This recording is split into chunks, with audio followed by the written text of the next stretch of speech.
King James hailing from West Michigan, number 3. No, I think he's number 2 on the PR now because Maloney's on the regular PR, so he can't be on West Michigan PR. He is 0, so I think King James certainly been working his way up. King James recently has a win on Maloney. So I mean, he's definitely nothing to scoff at. And one of the interesting things about him is he doesn't really rely on the banana play as much as other Diddy's will. You'll see him go in there, mix it up with Diddy's fairs and monkey flips in an effort to confound and confuse his opponents. Definitely has his own style of play, and that's what you kind of need, right? You don't want to be, you don't want to play the character as much as you want to be the player. Yeah. So. Because, I mean, you could try and emulate a top player style, but if it just doesn't flow naturally and you have to force it, you're never going to reach the same level as them. But if you can create your own style and maybe work in a few elements, that's where you need to be at if you want to make it to the top. And Nam certainly has his own style, and right now he's got a pretty comfortable lead here, running the train on King James early here. But it doesn't take much. It takes a little more. Nice bouncing fish to meet him in a top corner, probably catching a monkey flip. Yeah, I mean, he knew at that point what King James was going to be looking for to get back to that stage. Yep. Because if he tried to drop low, he'd run the risk of getting edge-guarded by Nam and getting knocked out of those barrels. But going up high like that, Nam was ready for it with that bouncing fish. Yeah, now working with that stock advantage, putting on good percent here, just kind of carrying him across those damaging 20% sheet combos. Bouncing fish to scoop, and now, wow, now I'm kind of just distancing himself in the second stop. Yeah, I mean, he's definitely been doing a good job of finding the openings in King James's play here and just tacking on the percent over and over and just constantly forcing him off stage here. And once again, going low, trying to get that narrow edge guard to chip those barrels off him. But King James taking it with that up smash. Yeah, just finding a classic conversion, nothing too much, nothing super fancy, but getting the job done. And now King James does have that stock. Stock's even out, but he does have quite the deficit to try to work from, but nothing that Diddy Kong can't come back from. Yeah. And that's I got the air dodge and the diamond cutter special. Man, I was about to say that she can have trouble killing, but if she can get a good read on her smash, that up smash is so strong.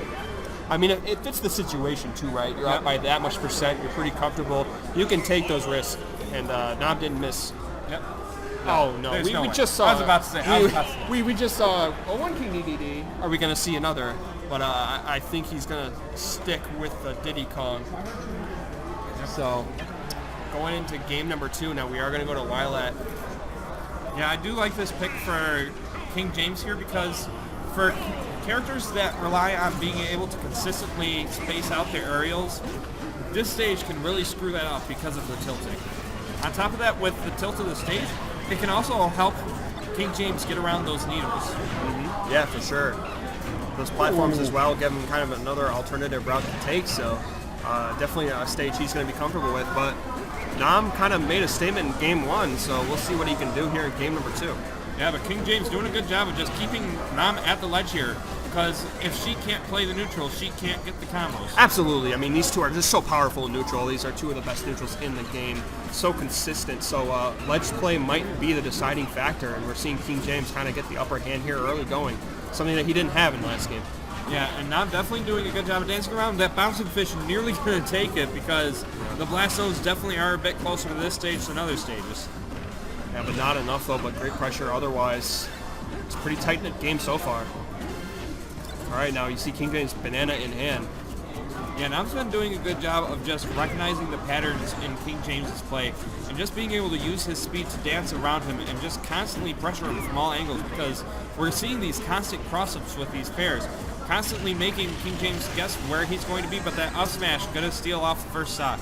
Yeah, just a little bit of overextension is all it took from Nam, and King James he's a very clap-heavy Diddy Kong. So he knows that Nam's going to try to approach if he's got that percent lead, so very smart stuff to seal that stock off. Now Nam playing from behind for the first time in this set. Oh, got the barrels though. Oh no. Oh, and that is not how he wants to go out. That is going to be an SD, and that will even the set up. We're going to game 3. Yeah, well fortunately for Nam, since he won the first game, he does have the counter pick advantage going into this final set, so that will play into his advantage.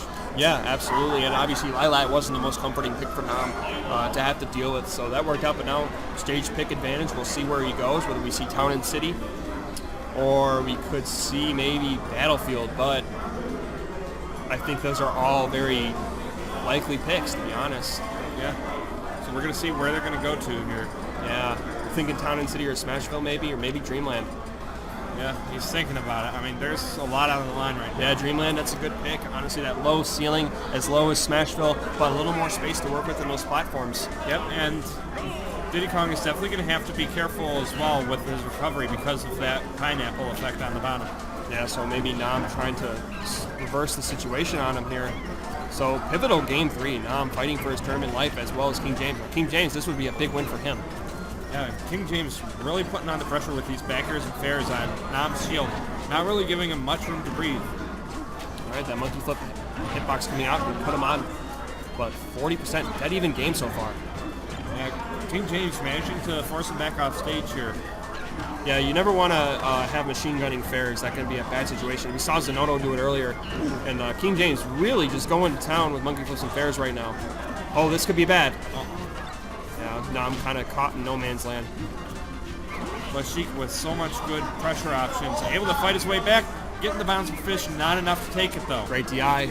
And good call. Yeah, good call from King James there, recognizing that he doesn't want to risk the monkey flip, so goes with the barrels to be able to control where he's going to land. All right, hoo-ha, and that will do it. Now King James is on the verge of knocking Nam out of this tournament and picking up a big win in top 12. So this is a top 8 qualifier, I would assume. Wanted the diamond cutter, but just a little bit off with the barrels, and this could be it. All right, and that should do it. And we saw those barrels coming for Nam. That was going to be a flashback. I'm always kind of scared whenever you're in that situation. Those barrels, you just never know where they're going to go, and they could end your stock as well. So Nam might be fortunate to be alive, but hey, he had to take that risk. Yep, and this is definitely going to be make or break for both players here, because the first one to make that big mistake and take too much percent or get caught in a horrible spot could be losing their stock and the rest of this tournament. A little bit of not so clean play from King James. He's just trying to find his way back on stage, and Nam is eating him up. Now we'll take the percentage lead. Yeah, we're just seeing this pressure right now from Nam. Really. Wow. He's still alive, though, but then the bouncing fish, and that's going to do it. Man. The ledge spread, the off-stage pressure. Yeah, and King James just out there immediately, because, I mean, what could he do in that situation? Once she casts you off stage and you're forced into those barrels, you're a sitting duck.